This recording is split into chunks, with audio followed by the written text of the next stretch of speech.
రాష్ట్ర ప్రభుత్వం తీసుకొచ్చిన రైతు భరోసా, ఇందిరమ్మ ఆత్మీయ భరోసా పథకాల నగదు రేపటి నుంచి లబ్ధిదారుల అకౌంట్లలో జమ అవుతాయని సీఎం రేవంత్ రెడ్డి ప్రకటించారు.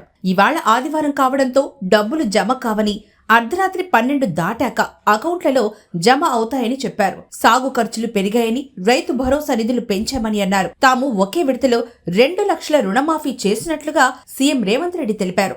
దాదాపుగా 70 లక్షల మంది రైతులకు కొడంగల్ శాసనసభ నియోజకవర్గం చంద్రవంచ నుంచి ఈరోజు ఆ కార్యక్రమాన్ని ప్రారంభించుకున్నాం. ఈరోజు జనవరి 26 బ్యాంకులకు హాలిడే ఉన్నది. రాత్రి 12 గంటల తర్వాత ప్రతి రైతుకు, రాష్ట్రంలో ఉన్న వ్యవసాయ భూమి ఉన్న ప్రతి రైతుకు రాత్రి 12 గంటల తర్వాత ప్రతి ఎకరాకు 6,000 రూపాయలతోని మీ ఖాతాల్లో మీ నగదు టకీమని పడే విధంగా ఈరోజు కార్యక్రమాన్ని తీసుకున్నాం.